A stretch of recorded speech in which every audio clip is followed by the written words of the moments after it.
A lot about teams you guys are kind of striving to be or become or head that direction. Is Colorado Avalanche one of those teams that was able to turn things around very quickly and get from watering these standings into a playoff spot? Yeah, hey, we'll take any team that's in the playoffs. Would be a good one. But yeah, they've done a great job there. They've made a big swing, put themselves in a nice spot. They're on a hell of a roll right now as well. That whole sharpening your teeth for the playoffs. And yeah, I think there's a lot of lessons to be learned there. Dallas, what's your message to the players final week of the regular season, finishing at home?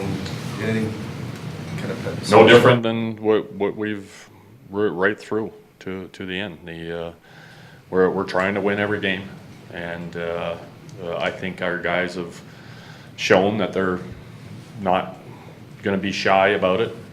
They're still very attentive. They're upbeat on the bench. They're supporting each other. And that's been going on for quite some time now. And but they've been able to continue it on, even though you could go back 20 games, and even though you're not out of the playoffs, you quietly know that this isn't going to happen for you.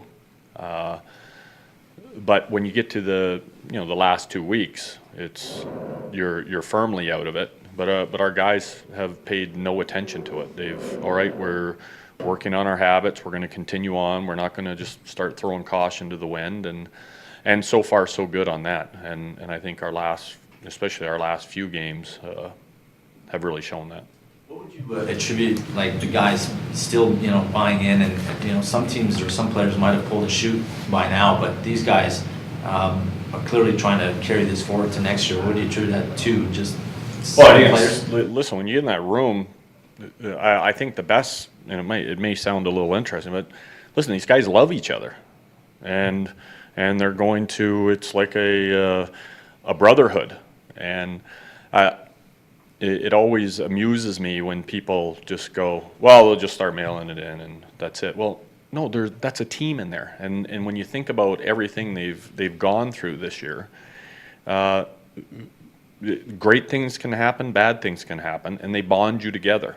And this team is firmly bonded together, and they're fighting hard for each other. And that doesn't mean it's not going to come off the rails like the game against Calgary. It came off the rails that night, but the guys are able to recover from it and move on. So for me, it's firmly the love for one another and to work for each other. No matter what the situation is, and that's an encouraging thing for me. I know we're going to have to wait until September again, but that doesn't go away. Well, this is your first time to see Lander. He's been up before on the wing. Give me your thoughts on him, and do you think he's maybe a better center than a winger? Well, the challenge for Anton is we know we can play center. We need to know if he can play wing, and I know I could put him in center. The problem he has here is where do you put him at center? We have Nugent Hopkins, we have Gagne, we have Gordon.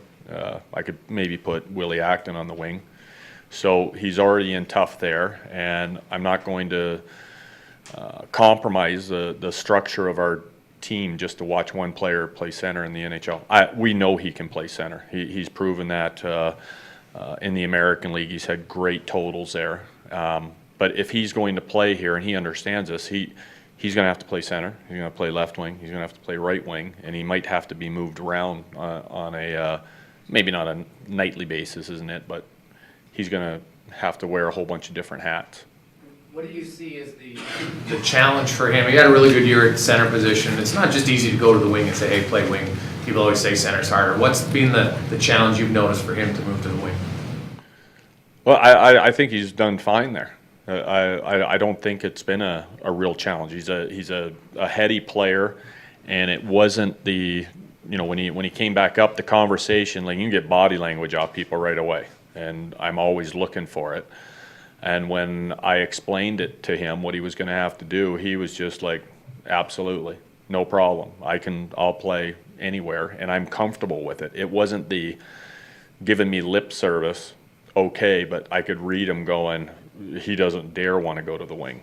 So he's open to it. He's good at all the positions, and again, his challenge is going to be you're going to have to beat somebody out, and right now through those 3 positions, we're solid with our lineup, and we've been able to play hard in the game. So and that's not to say he's not going to see some center down the last few games. It'll depend on how certain individuals are playing.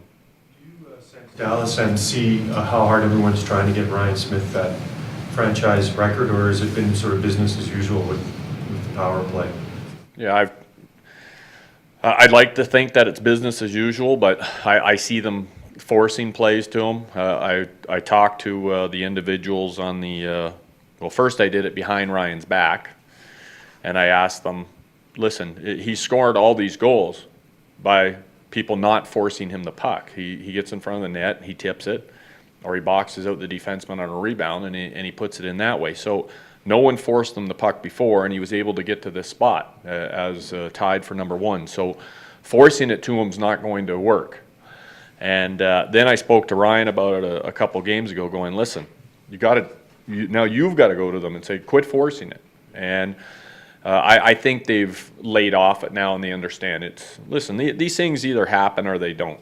And he's got his hands on number 1. I know he's tied with a player, and that's a great accomplishment. And are we hopeful that he can get it? Yeah, absolutely. But I always find when you try to force things, it never works. I don't care what it is. It's not even power plays, anything in your life. You try to force it, it's not going to go your way. You just have to keep to the details, and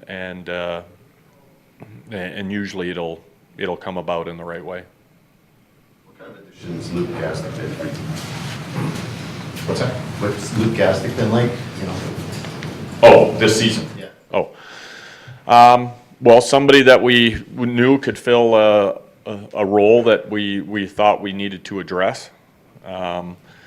We were encouraged that his skating would continue to improve.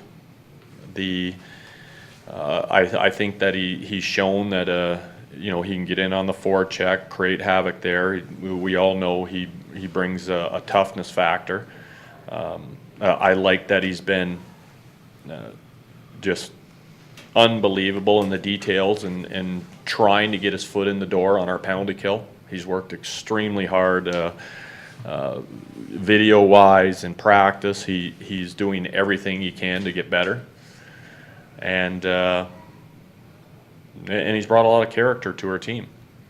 So he's done everything we wanted, and the tough part of it is and the reality is that where we've been at in our season, chasing games a lot, he hasn't been able to get out there in more of a checking role. I think if you look to a player that's similar, I've seen the kid in Colorado, Bordelot. I watched him play in Lake Erie. I saw him as such a raw guy, and slowly get better.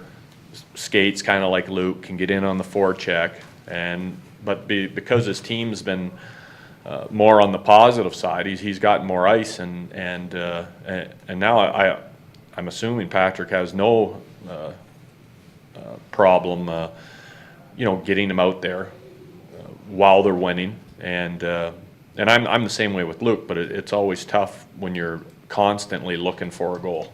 And I think that's hampered Luke's progress. Did you notice that Bordelot didn't fight for about 2 months after he fought Gastick here on December 5th? No, I wasn't quite following Bordelot after that fight. Sorry. Okay.